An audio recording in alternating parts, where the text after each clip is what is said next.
اعوذ باللہ من الشیطان الرجیم بسم اللہ الرحمن الرحیم۔ ناظرین السلام علیکم۔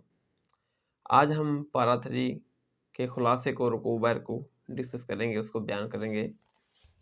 پارا 3 سورۃ البقرہ رکوع 33 میں حضرت طالوت اور جالوت کی جنگ کا ذکر ہے کہ حضرت طالوت علیہ السلام کا لشکر اگرچہ تعداد میں بہت کم تھا اور ان کے پاس لڑنے کے لیے، جنگ کرنے کے لیے اسباب بھی کم تھے، لیکن ان کا بھروسہ اللہ تعالیٰ کی ذات پر تھا۔ تو انہوں نے اللہ تعالیٰ سے صبر و استقامت کی مدد مانگی، اللہ تعالیٰ نے ان کی مدد کی، اور جالوت کے مقابلے میں حضرت طالوت علیہ السلام کا جو لشکر تھا وہ بہت کم تھا، اور جالوت کا لشکر کئی گنا بڑا تھا۔ اس کو اللہ تعالیٰ کی ذات نے شکست دی اور فتح دی حضرت طالوت علیہ السلام کو۔ اس سے یہ بات واضح ہوگی کہ اہمیت اسباب کی نہیں بلکہ اللہ کی مدد کی ہوتی ہے۔ اللہ کی مدد انہی لوگوں کو حاصل ہوتی ہے جن کی نیت میں اخلاص ہو اور وہ حق پر ڈٹ جانے والے لوگ ہوں۔ پارا 3 سورۃ البقرہ رکوع 34 میں یہ حکم دیا گیا کہ قیامت سے پہلے پہلے اللہ کی راہ میں مال و دولت خرچ کرو۔ قیامت کا دن کسی قسم کی باطل سفارش، رشتہ داری اور لین دین کام نہیں آئے گا۔ اس رکوع میں آیت الکرسی کا بھی ذکر ہے جو تمام قرآن آیات کی سردار ہے۔ اس میں اللہ تعالیٰ کی کئی صفات ہیں۔ آیت الکرسی میں اللہ تعالیٰ کی ذات نے اس میں امید دلائی ہے کہ اللہ تعالیٰ اپنے نیک بندوں کی بعض گنہگار لوگوں کے حق میں شفاعت قبول فرمائیں گے۔ اللہ تعالیٰ ہمیں بھی روز قیامت نبی صلی اللہ علیہ وسلم کی شفاعت نصیب فرمائیں۔ اس میں اللہ تعالیٰ نے ارشاد فرمایا کہ اللہ تعالیٰ نیک بندوں کا ولی ہے، انہیں گمراہی کے اندھیروں سے نکال کر حق کے راستے پر اور حق کی روشنی میں لاتا ہے، جبکہ برے لوگوں کا ولی شیطان ہے جو انہیں ہدایت کے راستے سے ہٹا کر گمراہی کے راستے کی طرف لے کر جاتا ہے۔ پارا 3 سورۃ البقرہ رکوع 35 میں اللہ تعالیٰ کی قدرت کا اظہار 3 واقعات کی صورت میں بیان کیا گیا۔ خاص طور پر اللہ تعالیٰ کی اس شان کو نمایاں کیا گیا کہ اللہ تعالیٰ مرنے کے بعد دوبارہ زندہ کرنے پر قادر ہے۔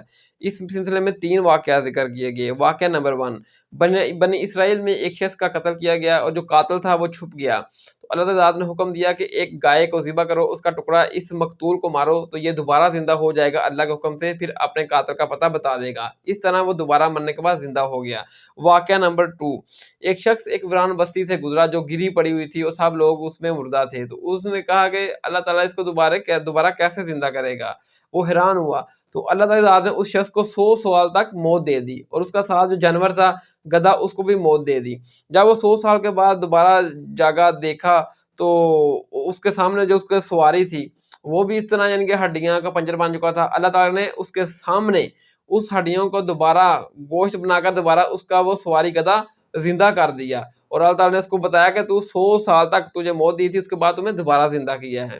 واقعہ نمبر 3، حضرت ابراہیم علیہ السلام نے 4 پرندوں کو ذبح کیا اور انہیں مرنے کے بعد ایک پہاڑی کے اوپر رکھ دیا، پھر اللہ کے حکم کے ذریعے ان کو آواز دی اور وہ دوبارہ زندہ ہو کر اللہ کے حکم سے حضرت ابراہیم کی طرف چل آئے۔ ان 3 واقعات میں اللہ تعالیٰ کی یہ شان اور صفات کا بیان کیا گیا ہے کہ اللہ تعالیٰ مرنے کے بعد دوبارہ زندہ کرنے پر قادر ہے، جیسے ان 3 واقعات میں اللہ تعالیٰ نے ان کو مرنے کے بعد دوبارہ زندہ کیا۔ پارا 3 سورۃ البقرہ رکوع 36 میں حکم دیا گیا کہ اللہ کی راہ میں مال و دولت خلوص کے ساتھ خرچ کرو۔ دکھاوا کرنا، صدقہ دے کر احسان کو جتلانا یا تانا دینا یہ صدقات کو ضائع کرتا ہے۔ جو لوگ خلوص کے ساتھ اللہ کی راہ میں خرچ کرتے ہیں، اللہ تعالیٰ روز قیامت ان کو 700 گنا اجر عطا فرمائیں گے، جس کے لیے چاہیں گے تو 700 گنا سے بھی زیادہ اجر کو بڑھا دیں گے۔ اللہ تعالیٰ ہمیں اپنی راہ میں خلوص کے ساتھ مال و دولت خرچ کرنے کی توفیق عطا فرمائے، اور ہمیں اپنے خرچ کیے ہوئے مال و دولت کی حفاظت کرنے کی توفیق عطا فرمائے، آمین۔ پارا 3 سورۃ البقرہ رکوع 37 میں ہدایت دی گئی کہ اللہ کی راہ میں اچھا اور پاکیزہ مال خرچ کرو، جو مال تمہیں پسند ہو وہی مال اللہ کی راہ میں خرچ کرو۔ اللہ کے راستے میں مال خرچ کرنے کا بہترین مصرف ان لوگوں کے اوپر مال خرچ کرنا ہے جو دین کا کام کر رہے ہیں، ان کے پاس دنیاوی کام کرنے کے لیے، دنیاوی روزگار کمانے کے لیے وقت نہیں ہے، وہ اپنا سارا کا سارا وقت دنیاوی دین کے کام میں لگاتے ہیں، ان کے اوپر مال خرچ کرو۔ مزید مال و دولت کے حوالے سے فرمایا گیا ہے کہ مال و دولت سے بڑی نعمت حکمت ہے، یعنی حق اور باطل کی پہچان کرنے والی باطنی بصیرت۔ جسے حکمت عطا کی گئی اسے بہت بڑی بڑائی مل گئی۔ اللہ تعالیٰ ہمیں اپنی نعمتیں عطا فرمائے، آمین۔ پارا 3 سورۃ البقرہ رکوع 38 میں سود کی حرمت کے بارے میں بیان کیا گیا۔ حکم دیا گیا کہ سودی لین دین ختم کرو، اس کو چھوڑ دو، ورنہ تمہارے خلاف اللہ اور اس کے رسول کا اعلان جنگ ہے۔ ڈرو اس دن سے، یعنی کہ قیامت کے دن سے، جس دن تم تمام لوگ اللہ کے دربار میں پیش کیے جاؤ گے اور ہر شخص اپنے اعمال کے مطابق بدلہ پائے گا۔ پارا 3 سورۃ البقرہ رکوع 39 میں قرض، ادھار لین دین، رہن، باہمی معاہدات اور گواہی کے متعلق ہدایت دی گئی ہے۔ قرض اور ادھار کے اصول کے مطابق بتایا گیا ہے کہ جب بھی قرض لو یا کسی سے ادھار لو تو کم از کم 2 گواہ مقرر کرو اور تحریری فارم لکھ لیا کرو، یعنی کہ تحریر بھی لکھ لیا کرو اور گواہوں کی موجودگی میں لکھا کرو۔ اگر معاہدات کا اصول یہ بیان کیا گیا کہ اگر تم کسی سے معاہدات کرتے ہو ایک مدت کے تحت، کوئی رقم لینی دینی ہے یا قرض لیتے ہو ایک مدت مقرر کرتے ہو، تو اس معاہدے کو بھی گواہوں کی موجودگی میں تحریری فارم کے اوپر لکھ لیا کرو، یعنی کہ ریٹن فارم میں بھی اس کو لکھ لیا کرو۔ جیسے ملکوں کے معاہدات ہوتے ہیں، پاکستان کا معاہدہ، سعودی عرب کا معاہدہ، تو یہ گواہوں کی موجودگی میں ہونا چاہیے اور تحریری فارم میں ہونا چاہیے۔ تو اگر کوئی نقد لین دین ہے تو پھر تو تحریری فارم کی کوئی ضرورت نہیں ہے۔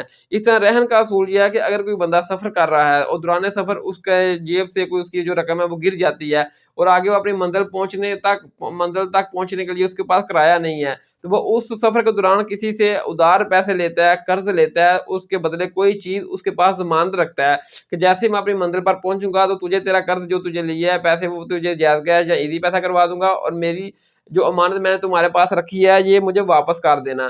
اس کو کہتے ہیں رہن، گروی رکھنا، رہن رکھنا، جو ضمانت کے طور پر رکھی جاتی ہے۔ تو یہ جو ضمانت رکھی جاتی ہے یہ ایک قسم کی امانت ہوتی ہے، اس میں بھی خیانت ہرگز نہیں کرنی چاہیے۔ تو دوران سفر جو کسی سے قرض لینا پڑ جائے مجبوری کے تحت، جو اس کے عوض رہن یا گروی یا کوئی چیز ضمانت رکھی جاتی ہے اس کو رہن کہا جاتا ہے۔ پارہ 3 سورۃ البقرہ رکوع 40 میں اللہ تعالی ذات نے آخرت کے محاسبے کے حوالے سے خبردار کیا مسلمانوں کو، جب تم کسی بات کو ظاہر کرو یا چھپاؤ اللہ تم سے حساب لے گا، اے اللہ ہم سے آسان حساب لینا، آمین۔ اس سورہ مبارکہ کی آخری 2 آیات ہیں سورۃ البقرہ کی، یہ عظیم الشان دعا کی صورت میں ایک تحفہ ہے۔ ربنا لا تؤاخذنا ان نسینا او اخطانا، اے ہمارے رب ہماری پکڑ نہ فرمائیے اس پر جو ہم بھول گئے یا جو ہم سے خطا ہوئی، اے ہمارے رب ہم پر وہ بوجھ نہ ڈالیے جو آپ نے ہم سے پہلے آنے والوں پر ڈالا، اے ہمارے رب ہم پر ایسا بوجھ نہ ڈالیے جو ہم اٹھا نہ سکیں، اور ہم سے درگزر فرمائیے اور ہماری بخشش فرمائیے اور ہم پر رحم فرمائیے، آپ ہی ہمارے مولا ہیں، پس ہماری مدد فرمائیے کافر قوم کے مقابلے میں، آمین ثم آمین۔ یہ جو 2 آیات ہیں یہ سورۃ البقرہ کی آخری 2 آیات ہیں، یہ ایک عظیم دعا ہے جو ہر مسلمان کو عربی میں بھی زبانی یاد ہونی چاہیے، اور یہ اللہ تعالیٰ کے حضور یہ دعا ہر وقت مانگنی چاہیے۔ اس کا ترجمہ میں نے آپ کے سامنے بیان کر دیا ہے۔ پارہ 3 سورۃ ال عمران رکوع 1 میں قرآن حکیم کی عظمت کو بیان کیا گیا۔ قرآن نہ صرف حق پر مبنی کتاب ہے بلکہ حق اور باطل میں فرق کرنے والی ایک کسوٹی ہے۔ قرآن کی کچھ آیات واضح ہیں جو قرآن کی تعلیمات کی بنیاد ہے، قرآن کی کچھ آیات متشابہ ہیں، یعنی ہماری ناقص عقل کے لیے سمجھنا اس کو مشکل ہے۔ جن لوگوں کے دلوں میں ٹیڑھا پن ہوتا ہے وہ ان متشابہ آیات پر غور و فکر کو موضوع بناتے ہیں اور خود ساختہ طویل کرتے ہیں تاکہ اس سے کوئی فتنہ اٹھا سکیں۔ البتہ جو لوگ علم میں پختہ ہیں وہ کہتے ہیں قرآن کی ہر آیت چاہے ہماری عقل میں آئے یا نہ آئے یہ حق ہے، یہ ہمارے پروردگار کی طرف سے ہے۔ وہ اپنے پروردگار سے یوں دعا کرتے ہیں، ربنا لا تزغ قلوبنا بعد اذ ہدیتنا، اے ہمارے رب ہدایت دینے کے بعد ہمارے دلوں کو ٹیڑھا نہ کر دیجیے گا اور ہمیں اپنے پاس سے رحمت عطا فرمائیے گا، بے شک آپ ہی عطا فرمانے والے ہیں، آمین۔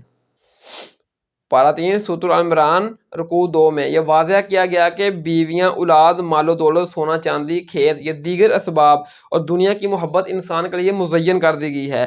انسان کے لیے یہ امتحان ہے کہ وہ دنیاوی محبتوں کو ترجیح دیتا ہے یا آخرت کی نعمتوں کا طلبگار ہے۔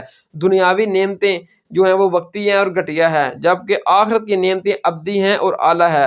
آخرت کی نعمتیں اسی متقی انسان کو ملیں گی جو اللہ سے ڈرے، اللہ کی بندگی کرے اور سحری کے وقت یعنی کہ نماز تہجد کے وقت اللہ تعالیٰ سے بخشش مانگے۔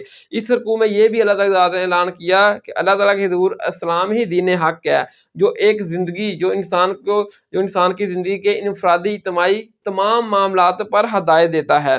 دیگر الہامی کتب کیونکہ تحریف ہو چکی ہیں لہٰذا اللہ کی نگاہ میں ان کی حقانیت بالکل ختم ہو چکی ہے۔ پارہ 3 سورۃ ال عمران رکوع 3 میں یہ نصیحت کی گئی کہ مومنین کو چاہیے کہ مومنوں کے مقابلے میں کافروں کو دوست نہ بنائے، جو ایسا کرے گا اللہ تعالیٰ کا اس سے کوئی تعلق نہیں ہے۔ ہاں جس کی جان کو خطرہ ہو وہ ظاہری طور پر کسی کافر کو دوست بنا سکتا ہے، یہ اسلام میں جائز ہے۔ انسان کو چاہیے کہ وہ کافروں سے ڈرنے کی بجائے اللہ تعالیٰ کی ذات سے ڈرے اور عظیمیت کی راہ اختیار کرے۔